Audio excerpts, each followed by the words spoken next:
NASCAR is talking to New York City about a possible street race, and the Daytona 500 is completely sold out for the 8th year in a row.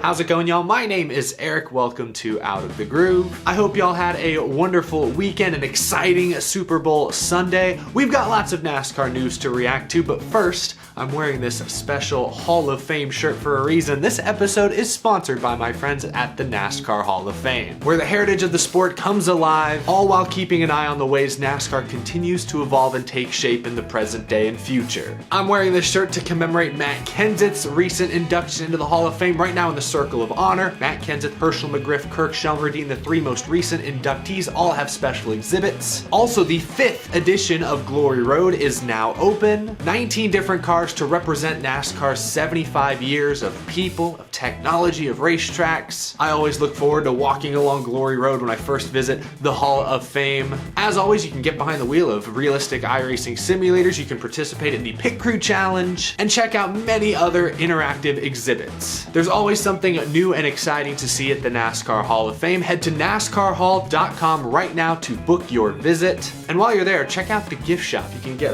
one of these t-shirts to match mine. Thank you to the NASCAR Hall of Fame for sponsoring this episode. And one final reminder, tomorrow, Valentine's Day, February 14th, my all-new podcast, Out of the Groove Power Hour, co-hosted by Brennan Poole, will premiere. Daniel Suarez is our first guest. The podcast will be available in video form here on YouTube. The audio version will be available on all major podcast platforms. All right, got the housekeeping taken care of. Now let's get to the news. Next weekend's Daytona 500 is officially sold out. All grandstands and camping have been sold out for several weeks now, but now the infield fan zone tickets are sold out as well. The 8th straight total sellout of the Daytona 500. Very exciting, great way to kick off NASCAR's regular season officially. I'm gonna be there covering the Daytona 500 for the 2nd year in a row. I can't wait. Hopefully I'll get to see a lot of fans out there. Obviously the Daytona 500 in name alone will sell tickets, but I do think we should give Daytona International Speedway some props. Their Daytona Rising project that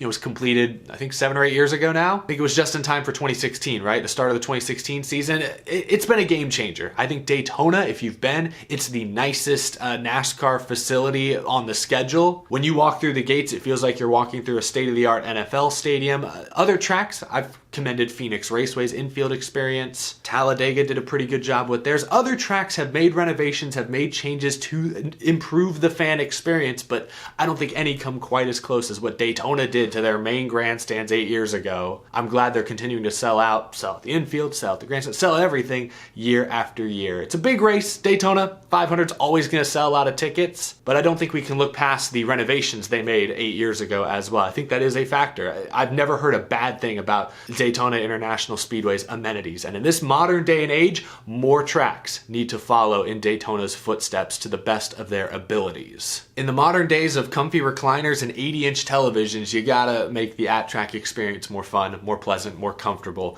Daytona has succeeded in doing that. Now, I want to spend the bulk of this episode unpacking a Sports Business Journal article that Adam Stern published today, where he reports that NASCAR is actively discussing a New York City race. That's right, the Big Apple. Here was Adam Stern's initial tweet. NASCAR is in active talks to bring a race to the New York City area, per COO Steve O'Donnell. And they're also looking at possible cup races in Denver, Seattle, Mexico, Canada, and an international series in the Middle East. I get it, a lot of money to be made out there, but I'm going to skip past the Middle East part and focus on North America, the cities and countries listed there. Namely, New York City. Adam Stern writes in this article for Sports Business Journal, which I will link down in the description below. Steve O'Donnell, Chief Operating Officer of NASCAR, said the sanctioning body is having ongoing discussions with multiple groups in the New York City area and has made several site visits. He did not disclose any specific groups or possible venues.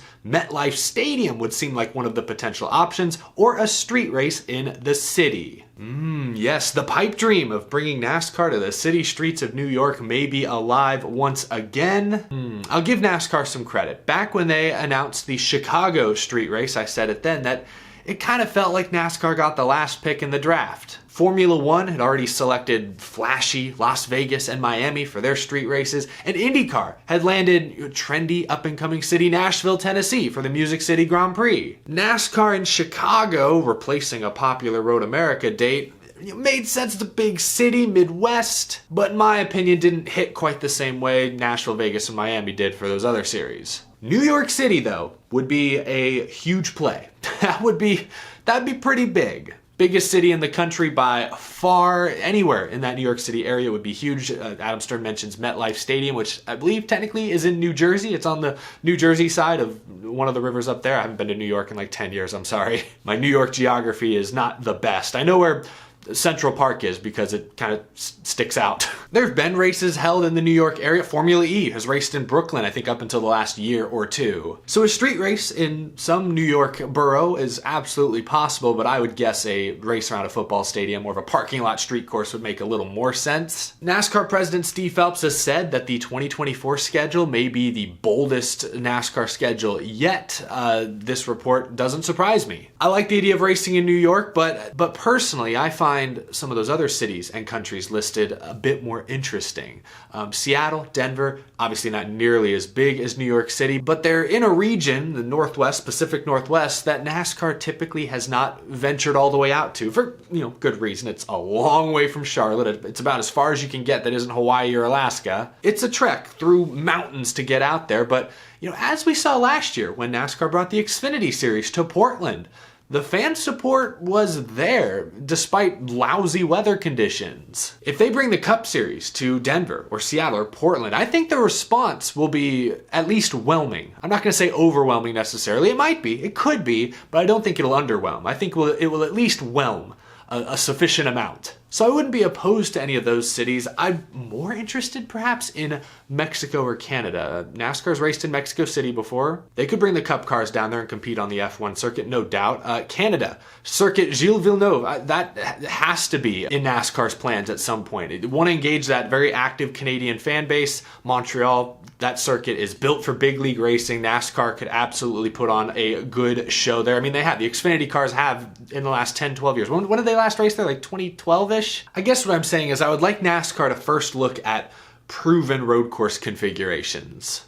Circuits, courses that NASCAR cars have raced at in the last 10, 20 years. You go out to Seattle and build an all-new street course like you're doing in Chicago, there's just a lot of risk associated. You go to New York and build an all-new layout around MetLife Stadium, there's risks involved. Like, I'm excited for the Chicago street race, I'm planning to be there. But you look at that layout, I don't know how the race is going to be. I don't anticipate a fantastic race, I'll be honest. New York's a big city, Chicago's a big city, Seattle's a big city. I get it, but first and foremost, I'd like to see NASCAR go to Canada. I think go back to Canada for the first time since COVID, bring the Cup Series, that would be awesome. I think start there. It's going to work, the fan response will be there, and then look to the Pacific Northwest, and maybe one day New York City. That's just a lot of money to spend on another temporary circuit when you don't even know if the Chicago one's going to be a success at this rate. The only reason NASCAR is even looking at all these street races in the first place is because of F1's rise in the United States. And, I'm not sure how I feel about NASCAR trying to beat F1 at F1's game. On one hand, NASCAR does ovals better than any major racing series. Focus on the beating and banging circle track action. Big tracks, small tracks. That is where NASCAR's product has traditionally shined the brightest, and I think still consistently does. But on the other hand, I see where NASCAR's coming from. The kids don't really seem that interested in oval racing. They're into the glitz and glamour of, Formula One street races in Miami and Monaco. Left and right hand turns. So NASCAR's at a junction here. They need to attract younger fans. That's just a fact. Do you try to give the kids what they seem to want with street races in major markets? Or do you focus on the oval races in North Wilkesboro, for example? Do what you do best and hope that the kids eventually come around. I could see both arguments. I don't know what the right answer is. Right now, NASCAR's playing both sides. They brought back North Wilkesboro for the All-Star race, but they're also trying out the Chicago Street Race or the Clash at the LA Coliseum. They're playing both sides, and I think they're doing it well, but it may eventually be in NASCAR's best interest to pick one route and stick with it. Because the North Wilkesboro fans, I'll tell you right now, are largely not interested in a New York City street race. Meanwhile, the fans you might get to come out to a New York street race probably aren't going to watch a North Wilkesboro race. They won't even be able to point to North Wilkesboro on a map. So I've commended NASCAR for playing both sides well, but it seems at some point they're gonna have to pick one route and kind of commit to it. Maybe that day will come sooner rather than later, but I want to hear your thoughts down in the comment section below. I know I've kind of rambled for the last 10 minutes. What do you think at home? Are you a fan of NASCAR, experimenting with these temporary tracks in major cities, inside of stadiums, outside of stadiums, or do you wish NASCAR would ditch the New York and LA dream and instead focus again on Rockingham, if that's possible to bring back, or keep Auto Club a 2-mile oval? Go back to the way things used to be. I have a feeling the comments will be divided, likely based on age. But I do want to know what you think, so leave a comment down below. If you enjoyed this video, please leave it a like. It helps me out a ton. And if you're new to the channel and you love NASCAR, hit that subscribe button so you stay in the loop on all things stock car racing. Thank you as always to my Patreon supporters. I truly appreciate your very generous support. Monday Night Racing tonight, Darrell Waltrip will join the broadcast booth, and then tomorrow, Power Hour, presented by Circle V Diecast, new podcast featuring me, Brendan Poole. That launches. I can't wait for y'all to hear it and see the first episode. Thank you so much for watching. I will see y'all again very, very soon.